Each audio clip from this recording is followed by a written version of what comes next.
Breaking news mga kabayan. Ang kwento ng dalawang magkaibigan na nagmula sa simpleng franchising at naging bilyonaryo. Paano naging daan ang kanilang negosyo sa isang 120 billion money trail na konektado sa mga ghost projects. Sumunod sa ating breaking news, ang matapang na paglaban natin sa West Philippine Sea, isa lang palang maingay na estratehiya na nagpapatalo sa Pilipinas. Alamin ang nilalaman ng tahasang sagutan ng dalawang senador patungkol dito. Bago tayo mag-umpisa, baka pwedeng pa-like muna ng video na ito. Malaking bagay po ito sa aming mga content creators. Maraming salamat po.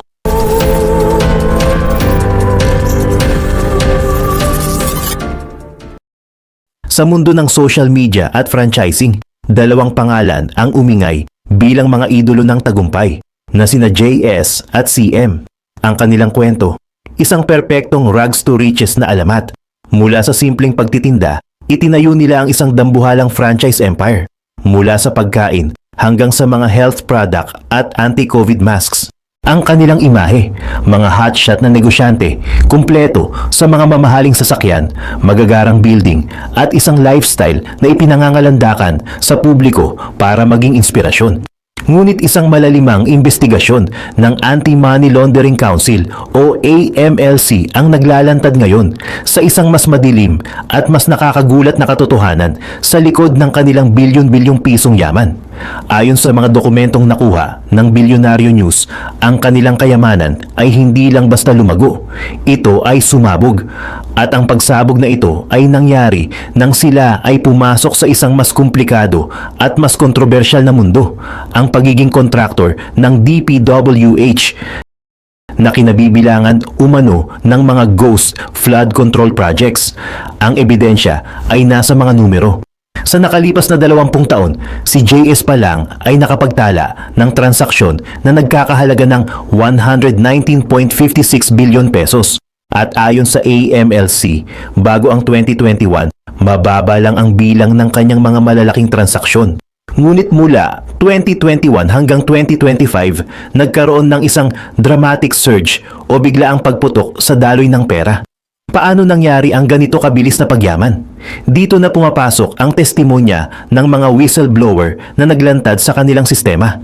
Itinuro ng mga dating engineer ng DPWH na sina Bryce Hernandez at JP Mendoza, si JS, bilang isang proponent na kasabwat umano ni District Engineer Henry Alcantara sa pagkuha ng mga kickback. Sa kanilang affidavit, idinitalya nila ang modus operandi. Step by step, una, aalukin ni JS ang mga opisyal ng DPWH ng porsyento mula sa budget. Pangalawa, matatanggap niya ang listahan ng mga proyekto mula kay Alcantara. Pangatlo, ipipresenta niya ang listahan sa kanyang network ng mga politiko para makuha ang kanilang basbas. Pangapat, isasama ng politiko ang proyekto sa National Expenditure Program. Panglima, igagawad ni JAS ang proyekto sa kanyang sariling kontraktor. At sa huli, ang SOP o kickback, paghahatian na nina JS ng mga opisyal ng DPWH at ng mga sangkot na politiko. Ngayon, sundan natin ang money trail o ang bakas ng pera na natuklasan ng AMLC. Nagsimula ang lahat sa JC Premier Business International na itinayo ng dalawa noong 2019 na may puhunan lang na halos 31,000 pesos. Ngunit noong 2020, nakapagtala na ito ng 1,811 na malalaking transaksyon na nagkakahalaga ng 4 na bilyong piso.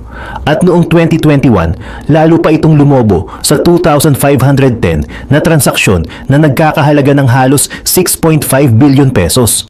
Ang tanong ng AMLC, paano nangyari na sa kabila ng bilyon-bilyong pisong pumapasok, ang idineklara nilang kita ay kakarampot lang at minsan lugi pa raw sila ng 98 million ang kanilang house of franchise kung saan nila ipinaparada ang kanilang mga Ferrari at Lamborghini ay nakitaan din ng unusual fund movements kabilang ang 3.9 billion sa mga inter-account transfers.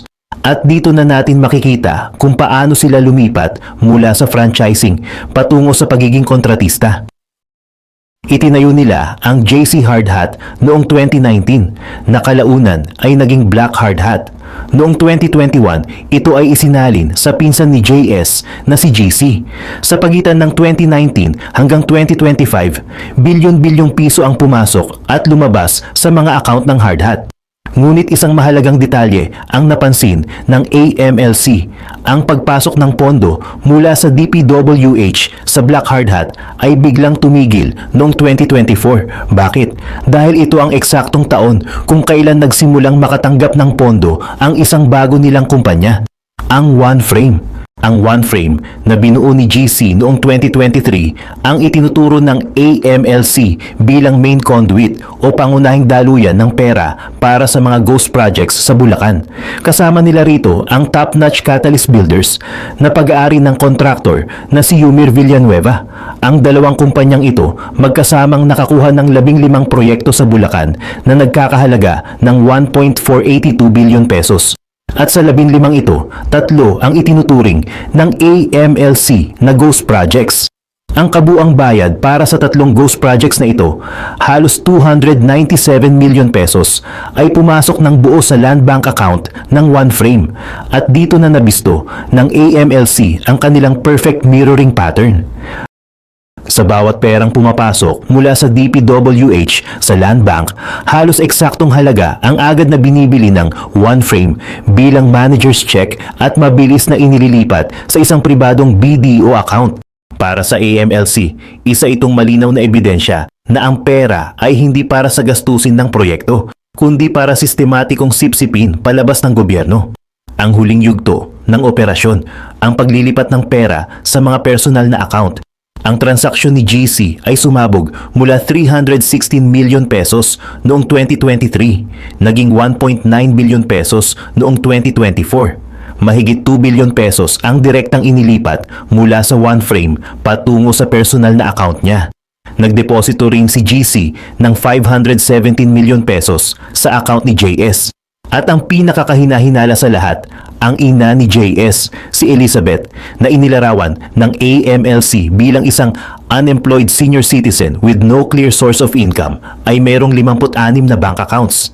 Isang joint account niya kasama ang kanyang anak na babae ay nakatanggap ng 104 million pesos mula sa OneFrame at isang nakakalulang 1.9 billion pesos mula kay GC.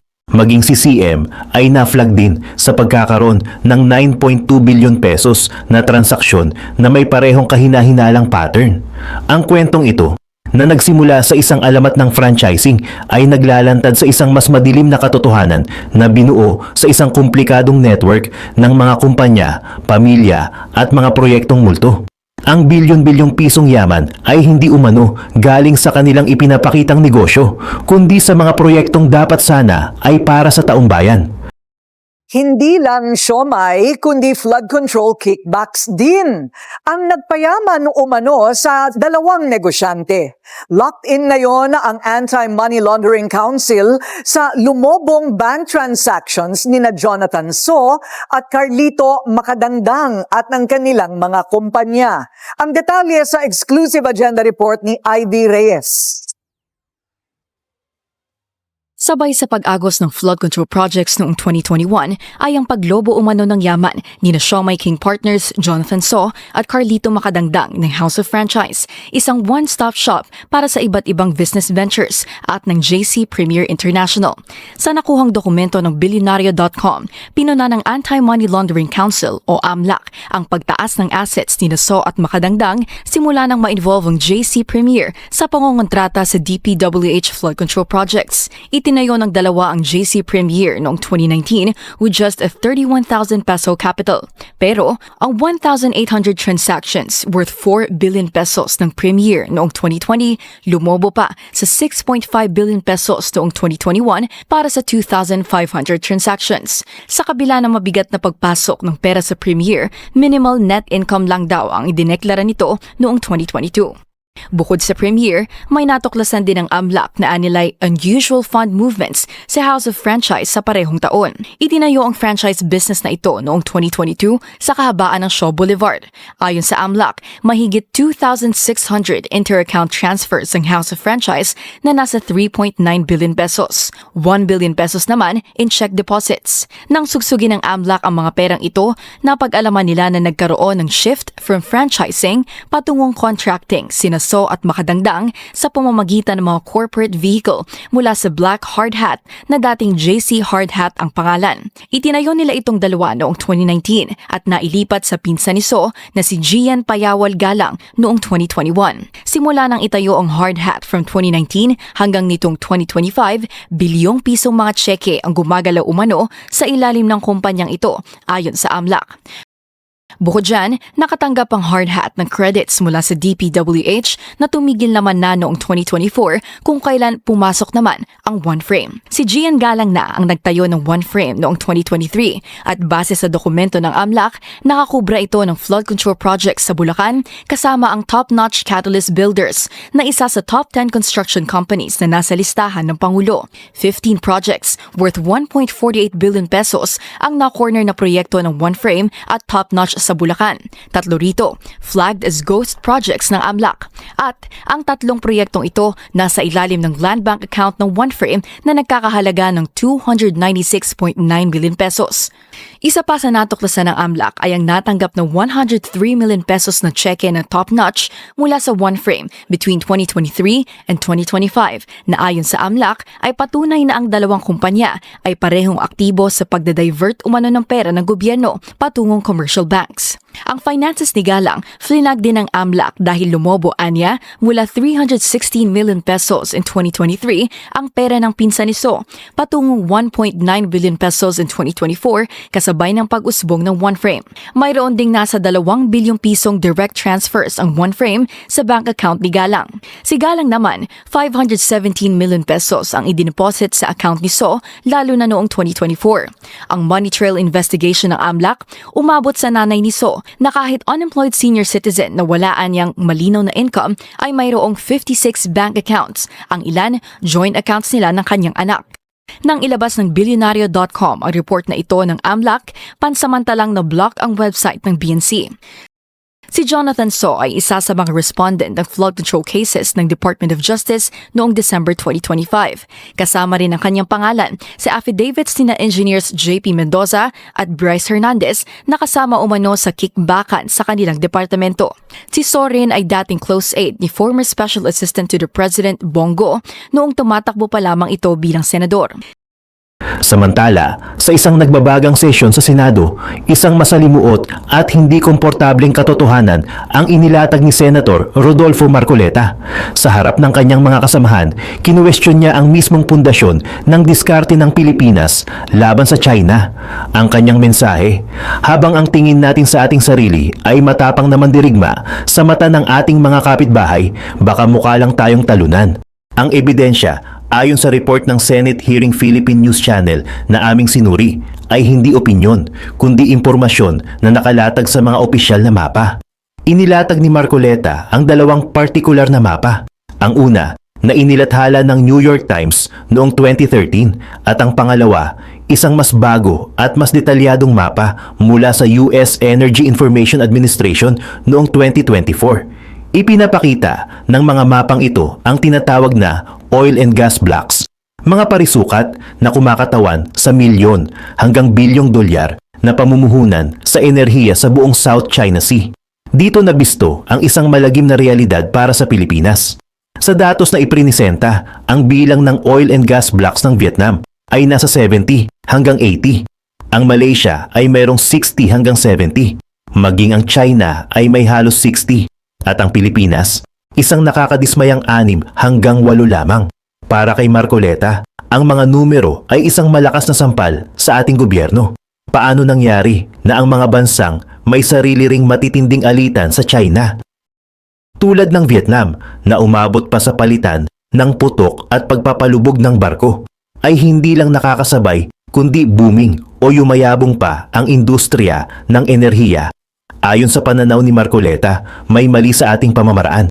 Ang Vietnam at Malaysia daw ay matagumpay na minamanage ang kanilang relasyon sa China. May mga alitan at conflict, ngunit hindi ito nagiging hadlang sa kanilang ekonomikong pag-unlad. Samantalang tayo, ayon kay Marcoleta, ay nalulunod sa tinatawag niyang megaphone diplomacy o walang tigil na pag-iingay sa media. Itinuro niya ang mga opisyal tulad ni Commodore J. Tariela ng Philippine Coast Guard. Sinabi niya na ang pagiging bombastic ay maaaring makakuha ng likes at magparamdam na parang isang rockstar. Ngunit ang resulta sa tunay na buhay ay ang pagkatigang ng ating ekonomiya sa West Philippine Sea. Ang patutsadahan, anya, ay hindi nagbubunga ng progreso. Ngunit hindi basta-basta pinalampas ni Senator Kiko Pangilinan ang mga argumentong ito. Dito na nagsimulang umigting ang sagutan na tila balindol na yumanig sa sahig ng Senado. Para kay Pangilinan, ang paghahambing ni Marcoleta ay hindi makatarungan. Ito ay isang paghahambing ng mansanas at kahel. Ang pinakamalaking pagkakaiba, anya, ay ang klase ng agresyon na nararanasan ng Pilipinas. Direkta niyang tinanong, binobomba ba ng water cannon ng China ang Vietnam? Binabangga ba nila ang mga barko ng Malaysia? Ang malinaw na sagot ay hindi. Ang Pilipinas, ayon sa kanya, ay biktima ng isang sistematiko at walang tigil na panghaharas. Isang bagay na hindi nararanasan ng ating mga kapitbahay sa parehong antas. Mula noong 2022 pa lamang, nakapagsampa na ang Pilipinas ng 245 protesta laban sa China. Ipinagtanggol ni Pangilinan si Commodore Tariela at binigyang diin na ang buong Department of National Defense at Armed Forces of the Philippines o AFP ay nagkakaisa sa likod ng kanilang opisyal. Binasa pa niya ang opisyal na pahayag ng DND na nagsasabing hindi sila pasisindak sa anumang banta mula sa mga opisyal ng China. Ang paninindigan ni Pangilinan, ang sandata ng isang maliit na bansa ay ang batas, ang international law at ang ating tagumpay sa arbitral ruling. Ang pag-atras sa harap ng pambubuli ay hindi isang opsyon. Mula sa pangkalahatang stratehiya, ang kanilang debate ay lumipat sa isang napaka-teknikal ngunit kritikal na usapin. Ang opisyal na mapa ng West Philippine Sea, dito lalong umakyat ang tensyon. Paulit-ulit na iginiit ni Senator Marcoleta ang isang tila simpleng tanong. Bakit hanggang ngayon ay wala pa ring mapa na maitala natin sa pandaigdigang talaan ng mga dagat? Tinukoy niya ang Administrative Order No. 29 na inisyu noon pang September 5, 2012. Mahigit isang dekada na ang nakalipas, ngunit ang utos nito sa National Mapping and Resource Information Authority o NAMRIA na shall produce and publish o obligadong gumawa at maglathala ng opisyal na mapa na naglalaman ng West Philippine Sea ay nananatiling hindi natutupad. Para kay Marcoleta, ito ay isang malaking kapabayaan. Paano raw nating maipagtatanggol ang isang teritoryo sa buong mundo kung tayo mismo ay walang maipakitang opisyal na dokumento na may malinaw na coordinates? Ang Section 4 pangaraw ng nasabing kautusan ay naguutos sa DFA na ideposito ang mapang ito sa United Nations. Para sa kanya, ang kawalan ng mapa ay isang malaking butas sa ating legal na paninindigan at nagpapahina sa ating kakayahang igiit ang ating karapatan sa pandaigdigang entablado. Ngunit mabilis itong sinagot ni Senator Pangilinan. Ayon sa kanya, ang pagpipilit sa issue ng mapa ay isang mapanganib na distraksyon, isang red herring. Ipinaliwanag niya na ang ating pagkapanalo sa Hague ay nakabase sa UN clause na hindi naman nangangailangan ng eksaktong meets and bounds para kilalanin ang ating exclusive economic zone. Ang 200 nautical miles mula sa ating baseline ay malinaw na sa ilalim ng batas. Sinipi pa niya ang opinyon ni Dr. J. Batong Bakal, isang eksperto sa batas dagat, na nagsasabing ang pagdeposito ng mapa sa United Nations ay para lamang sa publication and information. Hindi ito ang nagbibigay o nag-aalis ng legal na karapatan. Ang UN, anya, ay hindi isang register of deeds para sa mga karagatan ng mundo. Ang inaalala ni Pangilinan, ang patuloy na pag-ungkat sa issue ng mapa ay tila paghahasik ng duda sa ating sariling tagumpay. Para bang kinukwestiyon nito kung tayo nga ba ay tunay na nanalo? Sa puntong ito, sumingit si Senator Risa Hontiveros para magbigay linaw. Kinumpirma niya na ang NAMRIA ay mayroon ng inihandang mapa, alinsunod sa mga bagong batas tulad ng Philippine Maritime Zones Act. at naghihintay na lamang ng pinal na implementing rules and regulations para ito ay opisyal na mailathala. Sa huli, mga kabayan, ang matinding bangayan na ito ay hindi lang tungkol sa mapa o sa mga maanghang na salita. Ito ay tungkol sa dalawang magkaibang pilosopiya sa pagtatanggol sa ating bayan. Sa isang panig ay ang pragmatismo ni Senator Marcoleta, tigilan ang ingay na hindi naman nagbubunga, ayusin ang mga panloob na proseso, at humanap ng paraan para makinabang sa yaman ng dagat tulad ng ginagawa ng iba. Sa kabilang panig naman ay ang prinsipyo ni Senator Pangilinan. Huwag kailanman magbigay daan sa isang mananakop, manindigan sa ating karapatan, suportahan ang ating mga tagapagtanggol sa frontlines, at gamitin ang lakas ng batas internasyonal bilang ating kalasag.